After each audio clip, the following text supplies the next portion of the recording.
mute unless you'd like to ask a question, in which case you should be able to unmute yourself. Joel, is that possible that people can unmute themselves if they wish to ask a question? You're on mute yourself, Joel. It should be, but if it's not, just wave your hands and we can unmute you. So if anyone, we have time for a few questions, if you'd like to direct them. Unmute you. Yes, I guess raise your hand if you have a question. Jackie, yes, Jackie. I find it quite enigmatic, this book. I often wonder, first of all, why it was somebody who wasn't Jewish is going to be the forerunner of Mashiach. Secondly, had Ruth been anything other than the Moabitess, would she have been so willing to go and seduce Boaz? And I don't know, it's just the whole story of the seduction. And it happened with Tamar as well. Two people who are seductresses and are the mothers of Mashiach. And what's wrong with a nice Jewish girl? Such a good point, Jacqueline, that there are so many shiurim on the connection between Tamar and Yehuda and Boaz, and that being essential, and the essentiality of her being a Moabite in order that we needed these elements to be an eternal kingdom. And it's definitely, I mean, it's its own share. I can't even warrant an answer for it now because it's definitely. I'm sure it's a long question. It's excellent observations, and you're right. There's so much in this book, and the fact that this book is connected to Shavuot, where we all became Jews, so to speak, telling us about the, ideas of our identity and what it means to be a Jew. I think it's very powerful ideas. Thank you. Any other questions on what we talked about? Please unmute yourself if you can, if you have a question. Is the Book of Ruth a sort of a theodicy, as Dr. William Kohlbrenner suggested, that Joseph and His Brothers by Thomas Mann is? Sorry, could you repeat the question? I'm not, yeah. Is the Book of Ruth a sort of theodicy, like Joseph and His Brothers by Thomas Mann, or Paradise Lost by Milton? I'm not sure the answer to that question, and maybe Will Kohlbrenner would be much better suited to ask that question. I don't know if he's actually on still. I think he's left. No, he's not on. It'd probably be a much better person to ask. I think Bill might still be there, but I suspect that he's uncontactable at the moment. So I think that we will have to probably take another. That question remains unanswered, but perhaps we could take another question if there is one. I think maybe Guido wants to ask a question. Yes, Guido.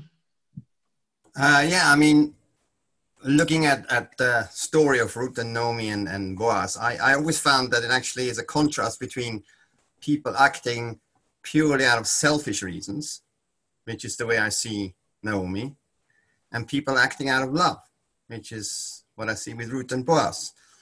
And I always felt that the essence for me is actually that contrast. You're right about action, but one shouldn't totally ignore the motivation of people. Naomi was selfish with her family at Elimelech when they went down. She didn't afterwards consider her daughters-in-law. She simply said, I'm heading back. I had enough here. I'm not going to hang around here. When she came back, it was all about her. I'm the poor one. And in the end, when the child was born, who gets it? It's her again. I mean, it's an example of, I find, of quite extraordinary selfishness in contrast with the extraordinary humility and love which Ruth is showing. That's a very fascinating observation. I also came across some of those and noticed some of that, the difference and also the speech between them. And maybe that's why it's called Megillat Ruth. Maybe that's why the focus is actually on Ruth, even though you hear so much of Naomi in most of it. That, the end result is Ruth. And also maybe I think that sometimes it's not so bad to be selfish, especially when it's terms of getting through your own recovery and being able to grow through things. I mean, if she wasn't selfish, then maybe she would have ended up staying in Moab and she wouldn't have been able to bring anyone with her. If she sort of thought, I have to look after my daughter-in-laws, then what would have happened for the whole story? In some ways, her selfishness brought the ability for this to happen. But it is a very interesting point. Thank you. We have maybe a minute or two more. Now, I, as always, have given myself the graveyard slot, the final slot of the evening, although this year it's rather early. I usually begin at 2:35 in the morning to half a dozen people who are barely awake. So this evening I begin at 9:45 but there are only slightly fewer people who are awake. Now, I'm going to, in a moment, share a text that I've circulated. Some will have seen it, but it'll be available on the screen. And my topic this evening is one word that changed the world. Spinoza encounters the Rambam. And it seems to be quite an ambitious topic, but actually its focus is around literally one word in the text, which we'll get to eventually. The background to this is that we're going to see the writings primarily of only two authors. That's the Rambam, the great Maimonides, a section from his code. And then we're going to look at a citation of this section from the Rambam in the writings of Spinoza. So the Rambam is viewed as the foremost medieval Jewish philosopher and halachist, extremely prolific. And we're going to study part of his halachic code. In fact, it's extremely close to the end. We're also going to look at the writings of Spinoza, Baruch or Benedict Spinoza, 1632 to 1677, called variously the first secular person, the first modern person, the first person who didn't seem to have a religion. Whatever we say about Spinoza, he was certainly controversial. We know that he was ejected from his community in Amsterdam for heresy, separated from the community and lived a life of pretty much isolation in which he thought, wrote, considered, taught, and thereby, from his writings, revolutionized the world, and is effectively the father, or viewed as the father, of much modern thought, and certainly much non-religious or anti-religious thought. And we will see why there is a collision between the writings of the Rambam and Spinoza in due course. So please just give me a moment while I put the sources up on the screen. I'm going to cut a long introduction to make sure we actually get to see the texts, which are all provided either in Hebrew or English or just in English. But I need a moment just to go to my drive and get the text on the screen. And here we go. I hope that you can see it. And Joel, can you just nod? Are you able to see it? Fine. Thank you. And I'm going to use a famous spotlight. So we're beginning in our texts with what I'm calling the introduction. This is how the Rambam presents the Noahide code. So a bit of background. The Torah understands a two-tier legal system. There are 613 commandments for the Jewish people, which are revealed at Mount Sinai. But there is also a simple moral code for other nations of the world, to which every human being is bound. And this is understood to be obligatory for all human beings. And this is derived quite obliquely from verses in Bereshis. And the Rambam, in his Hilchos Malachim, the laws of kings and their wars, which is very close to the end of his classic code, the Mishnah Torah, says the following: Al Shisha Devorim Nitztava Adam Harishon. Adam Harishon, the first man, was given 6 commandments. Al Avodah Zorah, not to worship idolatry. Al Birkas Hashem, not to blaspheme. Ve'al Shvichas Domim, not to murder. Ve'al Gilu Aroyas, not to be sexually immoral. Ve'al Gezel, theft. Ve'al Adinim, and courts and laws to make sure that these are properly administered and they are policed. Even though these were all received by tradition from Moshe Rabbeinu, from Moses, and really one might work them out on one's own. And that point's going to be extremely important a bit further on. These are things which you could come up with because a group of people would sit together and work out how best to create a functional society which is moral and just and acknowledges God. Despite that, Michal Divrei Sorah, it seems that it's part of the Torah that these have been commanded.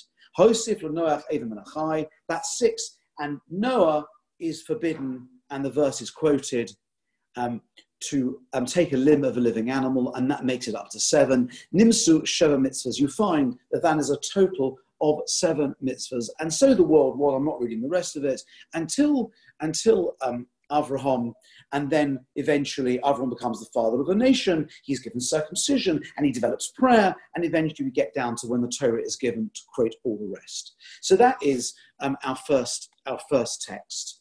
That's an introduction. The Rambam codifies the laws that govern the world of non-Jews, moral, upright behavior for all of humanity. And he notices that hadas notel ohem, that there are things which one could work out on their own, in contrast to certain mitzvahs in the Torah, which really no one would ever come up with if they weren't part of a broader book. Now, actually, these texts are out of order, and this is the paragraph before the one we've just seen.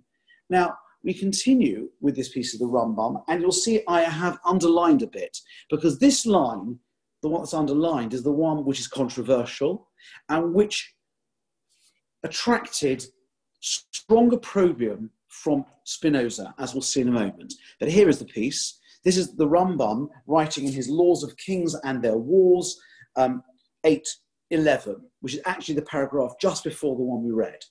Kol hamakabel sheva mitzvahs. Anyone, this means any human being, who accepts these 7 mitzvahs, v'nizhar la'asoson, and is particular to observe them, harei michasidei umas ha'olam, is one of the righteous of the nations of the world. That's a righteous person. V'yesh lo chelet lo mabo, and qualifies for the afterlife. However, the Rambam puts in a stipulation, and this stipulation is difficult.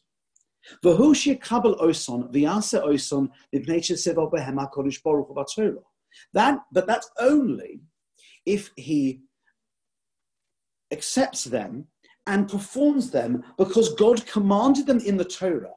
And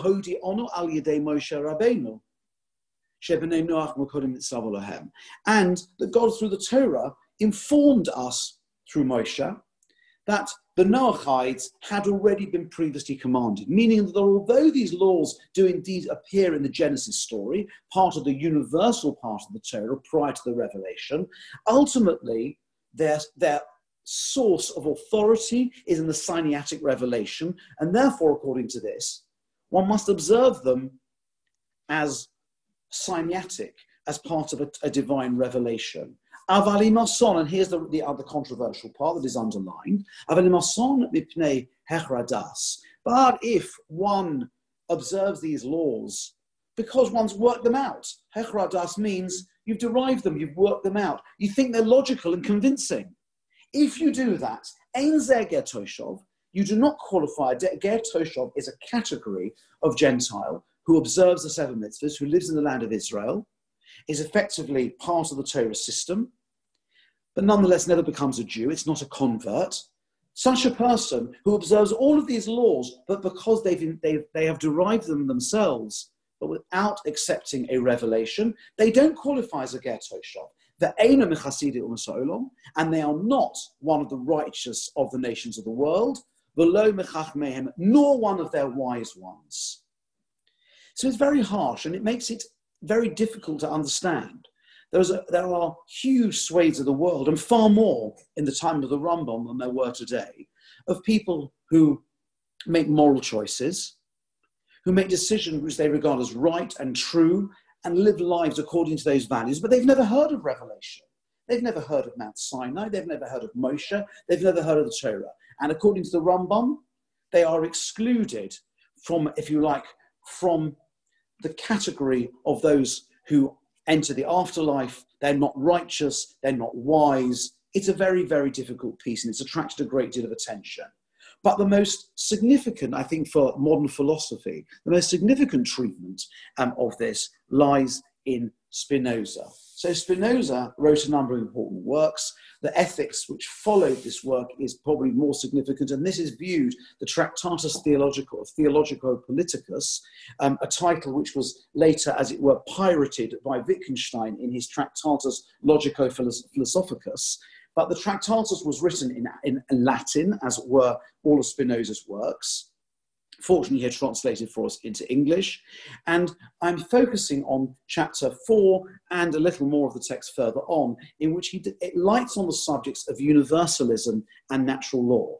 And here, the notion of revealed religion comes under sustained attack in the writings of Spinoza, and Judaism is reserved for particular attack and disapproval. Because Spinoza's approach to the world is that there is a kind of universalist morality. There isn't a particularist morality that is given to Jews or any other group. He comes very close to what we might call pantheism, where there is an understanding somehow or other God and natural law and so on, and the universe are one in some way. It's not time to explore that. But he very much thinks there's a natural law which any human being can reach and live a model life, and that is a universal construct. And as such, Judaism particularly meets his ire, as we'll see now. Now, these sections were, as I said, originally written in Latin, and here is the translation. We've just got the English. So in chapter 4, called Of the Divine Law, I'm only going to look at some excerpts, and we'll go to the next page very shortly. From lack of knowledge, the Decalogue, that's the 10 Commandments, in relation to the Hebrews was a law, meaning people thought it was a law that was revealed because they were unknowledgeable. For since they knew not the existence of God as an eternal truth, he defines God not in the way we understand, but as some concept of eternal truth accessible to every human being. But they didn't understand that because they were undeveloped, primitive, if you like.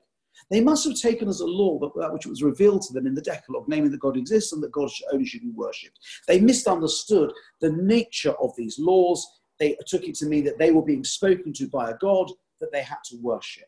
But if God had spoken to them without the intervention of any bodily means, immediately they would have perceived it not as a law, but as an eternal truth. Meaning, if it had been something which had come to their minds, and they would have realized straight away that it's not a physical revelation. It's not someone giving them a book or a text. They're ideas that have come to them which could easily be derived or understood by any human being. And now we move to the next page. I hope you can now see page 2, and we continue. What we have said about the Israelites and Adam applies also to all the prophets who wrote laws in God's name. They did not adequately conceive God's decrees as eternal truths, meaning Moses, the Israelites, they were all undeveloped, and they didn't understand that what we think are God's decrees are just eternal truths, universal natural law. For instance, we must say of Moses that from Revelation, from the basis of what was revealed to him, he perceived the method by which the Israelitish nation could best be united in a particular territory. And you'll read the rest of it. He sees that the laws were used, in Spinoza's view, by Moshe, not really as a revealed religion, but as a practical means of creating a nation, creating a body politic, a state, identifying a particular territory, he means the land of Israel, as best suited to unify the people. Effectively, it's statecraft, rather than any kind of revealed religion. 65. Wherefore he perceived these things not as eternal truths, but as precepts and ordinances. And he ordained them as Lord of God, meaning he understood that they were precepts, and that it came to be conceived God as ruler, legislator, a king, a merciful, just, etc., whereas such qualities are simply attributes of human nature, which he believes are being projected from human beings onto God. This is how we'd like God to be, so we make God in our own image. That is an attack on revealed religion, particularly of, if you like, of Mosaic revelation. But if you look now at the next section, which takes us to chapter 5, which he calls Of the Ceremonial Law, these numbers appear in the translation. I think they're in the original as well. This is where he really reserves his ire, not just for Judaism, but for the particular way in which the Rambam presents the relative roles of Jews and non-Jews. And unsurprisingly, he cites the piece of Rambam from chapter 8, Halacha Yud Aleph 11, that we saw on the previous page. Here we go, 88 to 90. The Jews are of a directly contrary way of thinking. Well, that we can probably agree with. For they hold that true opinions and a true plan of life are of no service in attaining blessedness if their possessors had arrived at them by the light of reason only, and not like the documents prophetic revealed to Moshe. This is quoting the Rambam. In fact, he's going to quote the Rambam explicitly. Maimonides ventures openly to make this assertion, and now in this translation, quoting the piece we saw on the previous page. Every man who takes to heart the 7 precepts and diligently follows them is counted with the pious among the nation and an heir of the world to come. That is to say, if he takes to heart and follows them, because God ordained them, in the law and revealed them to us by Moses, because they were aforetime precepts of the sons of Noah. This is just a pre-modern translation of the same text we saw on the previous page. That he who follows them as led thereto by reason is not counted as a dweller among the pious or among the wise of the nations. That is a citation of the Rambam. So says Spinoza, the Jews are contrarians. They really believe that you could live a moral life, a valuable life, a life which is based on ethical principles, or what he holds eternal truths, and it could be of no value because you don't believe that they are prophetically revealed to Moshe. And he cites the Rambam, who seems to say exactly that. Such are the words of Maimonides, to which Rabbi Yosef, the son of Shem Tov, this is a slightly later, I think, one of the Balei Tosfos from Provence, as in his book, which he calls Kavod Elokim, or God's Glory. Although Aristotle, whom he considers to have written the best ethics, that's referred to the Nicomachean ethics, and to be above everyone else, has not omitted anything that concerns true ethics, and which he has adopted in his own book, meaning, and he said, look how ridiculous this is, says Spinoza. Right? This Yosef ben Shem Tov said he loves Aristotle. He thinks he's one of the greatest human beings who ever lived, one of the greatest practitioners and teachers of ethics. He thinks his ethical system is complete, and he even quotes it in his own book, carefully following the lines laid down, yet this was not able to suffice for his salvation, inasmuch as he embraces his doctrines in accordance with the dictates of reason, and not as divine documents prophetically revealed. So he says, look how ridiculous it is. This guy loves Aristotle, and yet because Aristotle lighted on these ideas, not as revealed truth, but as true principles of ethics, he doesn't make it into the afterlife. And it is understood that this was extremely influential in Spinoza's insistence that universalism had to replace particularism, it had to replace religions and religious systems such as Judaism, which insisted on revealed truth, which insisted on truths that were only relevant and appropriate for one group of people, and so on and so forth. This is a quick tour of how Spinoza presents his ideas. Fortunately, the translation is reasonable and they are quite accessible. Now, what I'd like to do now is to, before evaluating this and looking at perhaps a different approach, I want to just show you a very small piece from a book that I particularly love. It's a modern book that was printed about 10 years ago, called Mesinai Lelishkat HaGazit, which means from Sinai to the chamber of hewn stone. That was the locus of the Sanhedrin in Temple times. The chamber in which it stood, which it operated, was called the chamber of hewn stone. And the book is tracing through the differing approaches of the Rambam Maimonides and the Rambam Nachmanides how Jewish law evolved from the Sinaitic revelation through to the period of the Sanhedrin. And quite near the end of this book, Kisara and Glicksberg, who are the authors, talk a little about this before we go on to the third page where the fun starts. So I'd like to read this. It is written in modern Hebrew rather than classical Hebrew, but we'll give it a bash anyway. On the threshold of a new era, a revolutionary problem arose around the words of the Rambam.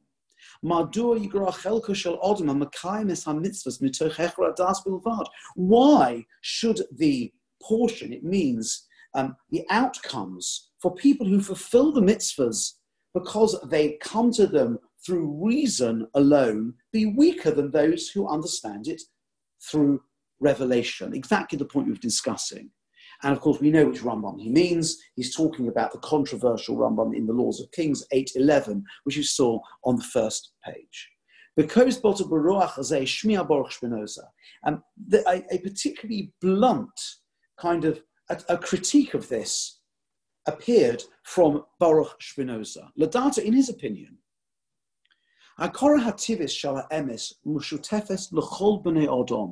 the ability to naturally understand the truth is a shared right, a shared capability of all human beings. And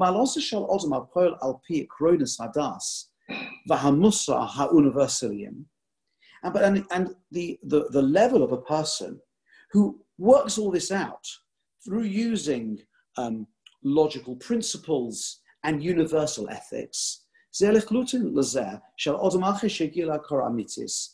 is most certainly is is comparable to a person who comes through some understanding of truth. Even he should be regarded as equivalent, even if he does not come to this understanding through some kind of commandment, a religious experience, i.e. via revelation. We've already seen the piece in the Rambam, and we've seen Spinoza's critique of this piece in the Rambam. According to Spinoza's understanding of the words of the Rambam,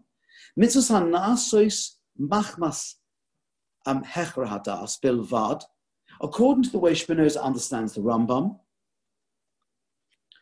mitzvahs which are performed because of reason alone, they lack all value. And that is what he poured out his wrath on. That is what really angered him. The notion that human beings who came to the truth through what he regarded as a universal approach were somehow precluded by these narrow Jewish sources from any kind of meaningful afterlife. Effectively, they were excluded from the world of the righteous, of those who had meaningful lives. And so, what do we do with this?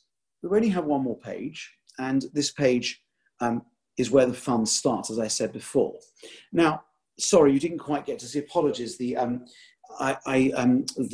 of the bullet points from the previous source spilled over into the top of the page. I only just noticed that. So, wouldn't it be fun if we were to discover that there was a problem with our text of the Rambam? Now, the small text here we have. Is actually a replay of the last line. In fact, what I'm going to do before we read this is I'm going to just take you back to the original text and remind you, here we go back to page 1, and you can see here what happens at the end. If one performs these mitzvahs only through reason, without accepting revelation as the source, one is not a Gentile resident of the land, that category of person. One is not one of the righteous of the nations of the world, nor one of their wise ones. That is the original text. Please bear that in mind. And we will now skip to the alternative version of this text. Now, just to explain what this means, this is the text, but here, the Maharam al-Shakar, who is an early source, has a different text in the Rambam. And here, that means Mahuduras Frankel. Frankel is a critical edition of the Rambam that was published some 25 years ago with numerous footnotes, sources, and variant texts. And Frankel insists, in accordance with the Maharam al-Shakar, and we're going to see also in a moment with Rav Kook, who also addresses this question in our last source, that the text of the Rambam we have, on which Spinoza based his critique, was incorrect. What should the text say? There's only one word different, hence the title, one word that changed the world. Here is what it should say. But if one performs these mitzvahs, because of reason, you're not a ger toshov, because a ger toshov means a Gentile who accepts the revelation. And you're not one of the righteous of the nations of the world. That we'll discuss in a moment. But so far, that text is identical to our version of the Rambam. And finally, Elo, the word emboldened and underlined, Elo mechach mehem, rather one of their wise ones. Do you see? It's exactly the opposite. Our text says, Velo mechach mehem, nor one of their wise ones. He says, no, they're rather one of the wise ones. So what does it say? What is the Rambam saying according to the Girsa, according to the textual variant that we find here in the Maharam al-Shakar and the Maduras Frankel, the Frankel edition? The text should say, yes, that there's a category of non-Jews who accept these laws because they're part of the revelation. Oh, what if you don't have the notion of revelation, or don't believe in revelation, or have never come across revelation, you've never heard of the Torah, Moshe, whatever it would be? What's the story? The story is that you're not a ger toshov, you're not one of the righteous, but you are one of their wise people. You are a wise person, a wise man or woman.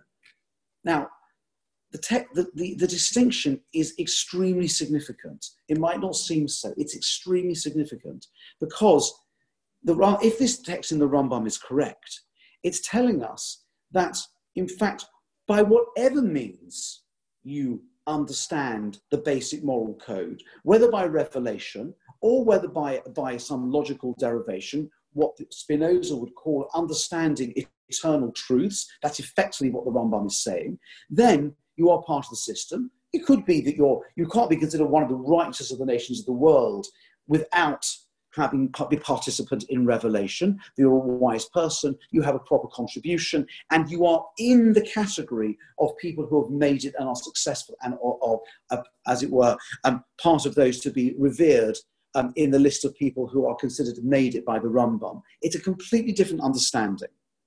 And in order to kind of get some sense of how significant this is, we might want to stop for a moment before we read our final source and realize that, or think what might have Spinoza written if he had what we understand now with the benefit of manuscripts and academic research and the kind of texts and tools and resources that people in Spinoza's generation would not have had access to.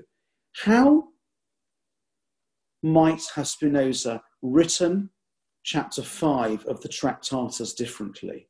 He wouldn't have been able to write exactly what he said. He would have paused to think that there is space for some kind of universal religion or validation, irrespective of the source of law within the Torah system.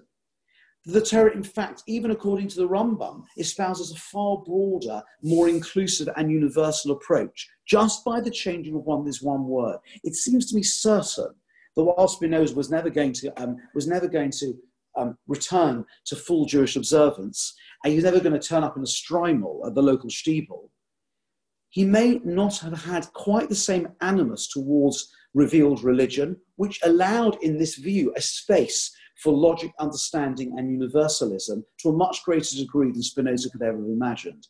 And I would like to think that he might have written his book text differently, and who knows what the impact might have been, because the impact of Spinoza on post-17th century philosophy is almost incalculable. And this attitude to religion is very much the beginning of modern secularism. Who knows how it may have panned out differently. Now, to kind of finish things off, I want to show you a small piece in a letter that Rav Kook wrote in 1904, which was just around the time that he arrived in Eretz Yisrael from Latvia, having been invited to become the rabbi of Jaffa, which is where he began his career, I think in 1904. And the piece is interesting. I've written some bullet points, but I do want to read it. We have time to read, so I can read it in its entirety and explain it. Because Rav Kook appears to be on to pretty much the point that we've just been discussing. So I'm going to return the spotlight so I can point to where we're up to. So Rav Kook, writing now 116 years ago, with respect to the righteous of the nations of the world, doesn't the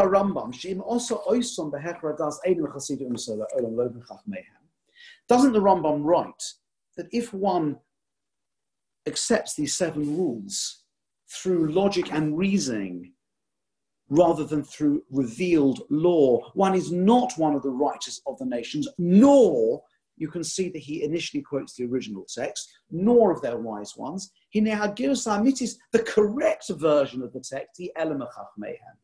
Rather, the person is one of their wise ones. So we can see, first of all, that Rav Kook, who was an extremely significant scholar in pretty much every area of Jewish law, homiletics, mysticism, and certainly in the Rambam, he validates that this is the correct text. So we're on very good authority here. The correct text is this, the Dati Nota. So having said this, I'm inclined to say, Shabonas HaRambam, Shemanas Yesh Lahem Chelet L'Olam Haba. Remember, the Rambam is discussing who makes it into the afterlife, which for the Rambam is enormously important. It's code for saying you are part of our system. Your beliefs, your ethics, your values, your aspirations align with what the Torah wants for human beings. So the category of you have a portion in the afterlife is not some idle speculation about what happens when we die, who we're going to find there. It's very much saying, are you, as it were, part of the communion of believers, to borrow a phrase from elsewhere? Shemalas yesh lahem chel olam haba. He mala yeruda ma'od. He said, I think what the Rambam is saying, if you read it carefully, is there are those who merely have a portion in the afterlife, and that is quite a low level of, if you like, of performance. Afal pisha he gam came to. It's a great thing, but it's not the optimum.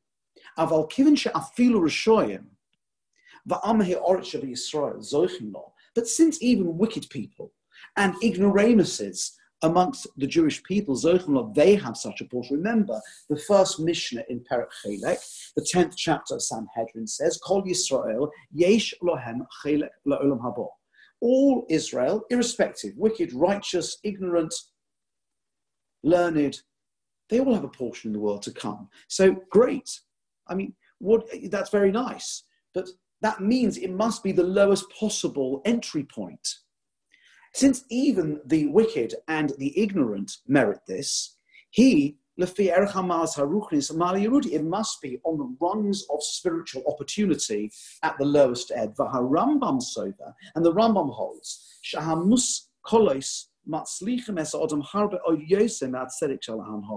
that into the Rambam, and it's absolutely consistent with the Rambam's view elsewhere, that the Rambam understands that intellectual perfection, I think that's what he means here, the ability to think, philosophize, and come to eternal truths, are much better for a person. They create much greater success for a person, much more than righteous behavior. That for the Rambam, the ultimate person, the ultimate achievement is developing the intellect to the extent where one communes with the divine and one's thought process are aligned with that of God. That's much greater. That's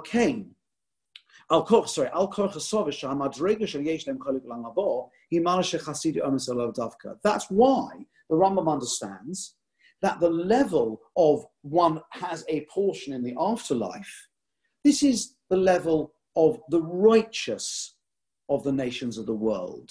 Scholars, these are people who have not mastered the intellectual approach, have not mastered the eternal truths. And who are those people? They have simply accepted with simple faith the kind of stirrings of their heart. It's not good b'derech, and they behave in a way which is appropriate. They act with integrity because they have accepted that the mitzvahs, the 6-7 mitzvahs that have been given to them, have been given by God. That's level one, where you're one of the righteous. Righteous refers to your behavior. Behavioral approaches are good. They call it tova, gedola, a great good, and you get a portion of the world to come. But for the Rambam, that's only level one. Aval. But someone who through their logic, it means through reason, through what Spinoza would call eternal truth, is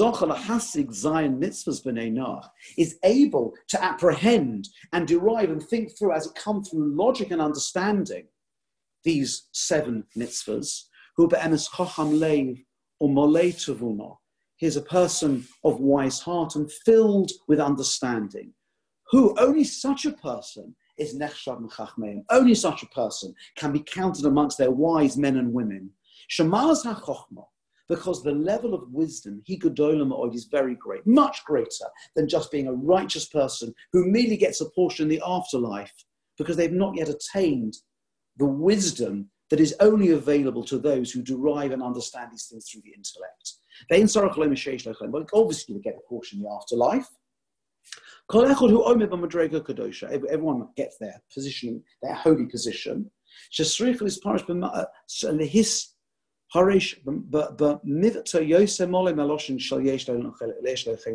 needs to be articulated in a much fuller expression than merely you get a portion in the afterlife. Now, we finished the piece in Rav Kook, and I want to just summarize it before I just kind of wind up. We're nearing the end of our time. But this piece is extraordinary. I want to just roll back to the text of the Rambam, and I'll fill in the corrected text, as we've seen according to the Rambam al-Shakar, according to the manuscripts, and according to Rav Kook, what the text should say. I'm just going to go back to the original text so we can see the entire piece. And so what we see here in our text of the Rambam is that, and I'll paraphrase it rather than boring you by reading it again. If you accept the 7 mitzvahs of the 7 Noahide laws, and I'm paraphrasing Rav Kook and reading it into the Rambam, simply because you've received it, without thinking about it, without understanding, without having derived it, then you get a portion in the afterlife and you're considered one of the righteous of the other nations of the world. That's very good.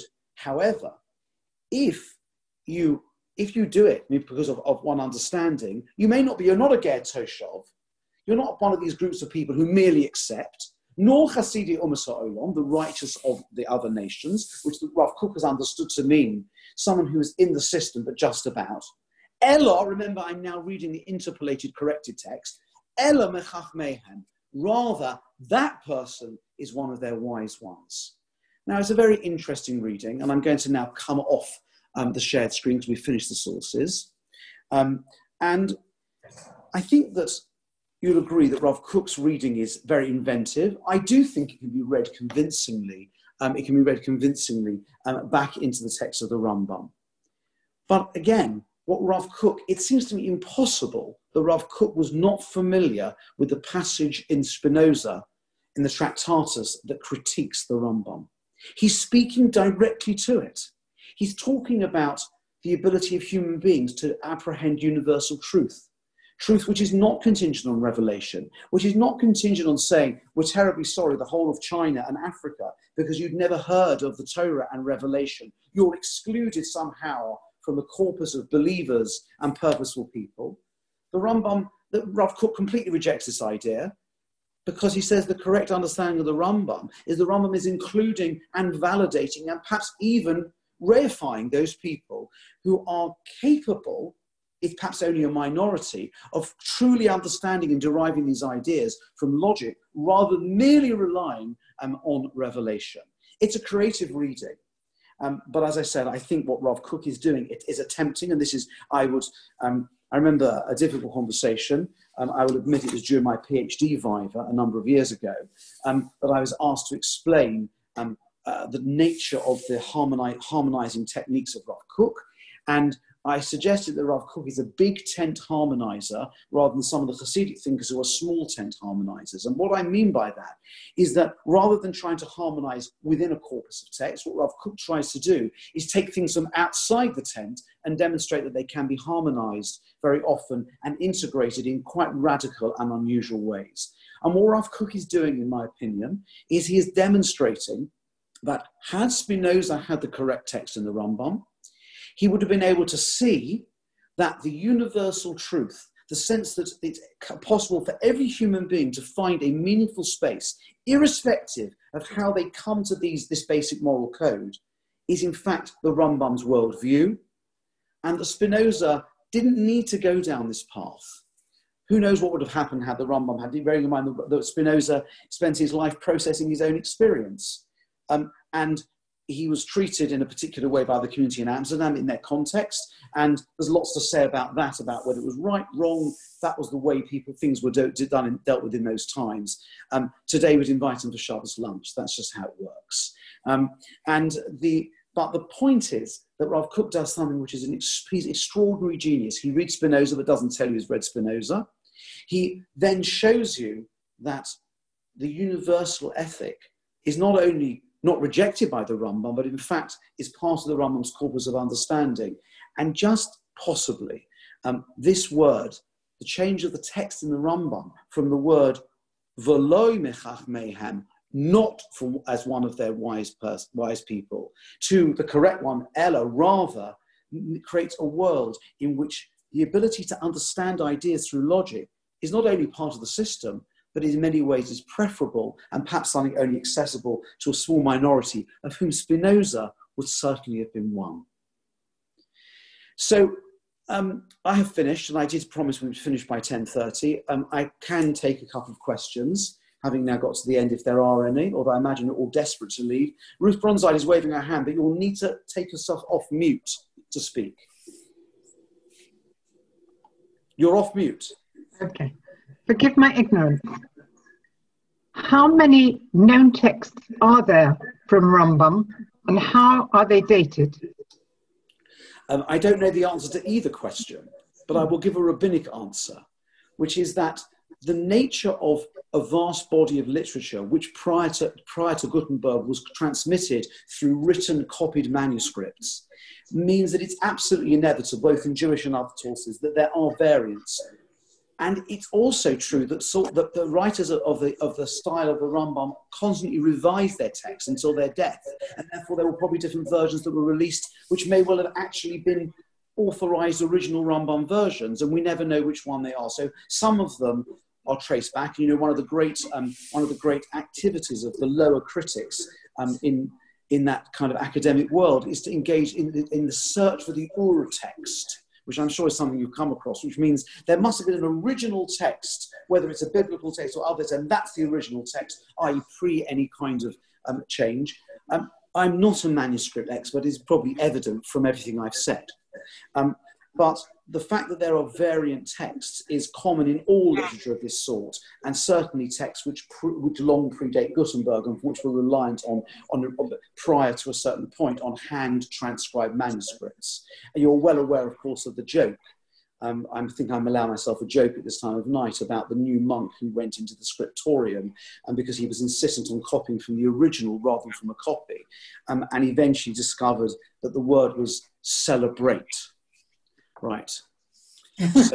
So I will leave you with that profound thought. Are there any other? Sorry, Ruth, to give you a vague rabbinic answer. Are there any other questions? Yes. Hi, Rabbi. Thank you. Sorry. I can't see everyone on the screen. So please say your name. It's Tali. Hi. Thank you very much. That was very interesting. I just wanted to know if the Rambam talked about this anywhere else, that you could sort of cross-reference his other writings and see what he really meant. Well, I can't give you a precise reference, but I can tell you that if you read Menachem Kellner's book, Maimonides' Confrontation with Mysticism, which addresses the Rambam's understanding of the distinctions between Hebrew and other languages, between the land of Israel and other lands, between the Jewish people and others, you'll see that the Rambam does not believe in any intrinsic distinctions. He believes only in instrumental distinctions. And that means that the idea that any human being will be able to commune with God using the right tools is built into the entire Rambam's philosophy. So I think that it's consistent with his approach across the board. And would Spinoza have recognized that? Well, Spinoza clearly has the what we now understand to be a probably incorrect text of the Rambam. I've seen before a share I gave on a previous Shavuos night when we looked at the Rambam, the Spinoza's use of the Ibn Ezra, his commentary to the beginning of Devarim, and he misquotes it. So the Spinoza clearly had some Jewish scholarly background, but doesn't always get the citation correct. This is quoted correctly, but not according to what we now understand to be the appropriate text. But when he quotes the Ibn Ezra, he misquotes it. So, but doesn't that really pose a really interesting question? Because you said if Spinoza had the right text, would it have changed his view?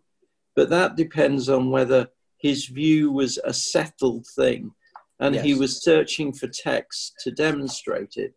And if this text had said the opposite and that's what he'd had, he would have chosen a different example. That's quite possible. As I mentioned, that Spinoza spent his whole life processing the way he was ejected from the community, which I imagine he thought he would be able to get away with espousing, writing and teaching views and probably wouldn't be thrown out of the community and he would have been a different Spinoza. So you're right, it depends on why he's writing, what the objectives are. But he would not have been able to use the Rambam in this way had the text been different. No, that's clearly the case.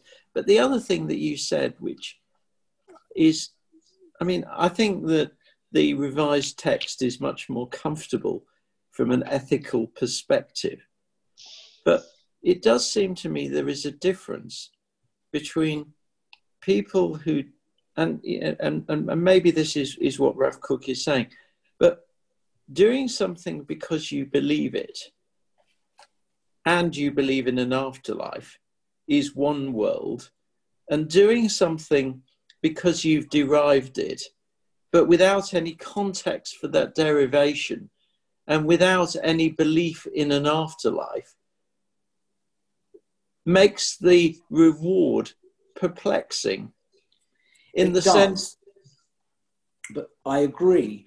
But the Rambam's not talking about whether you believe in an afterlife. He's telling you that is that if you behave in a certain way or believe in a certain way, these are the consequences. There will be. He's not discussing. It does seem a very odd reward. Someone who doesn't believe in an afterlife, that's what you get. But yes, because you used the word. You said if you believe in, and maybe you misquoted yourself, but I think you said something like, Peter, that if you accept the 7 Noahide laws as an act of faith, but if you're a secular person, you're not doing it as an act of faith.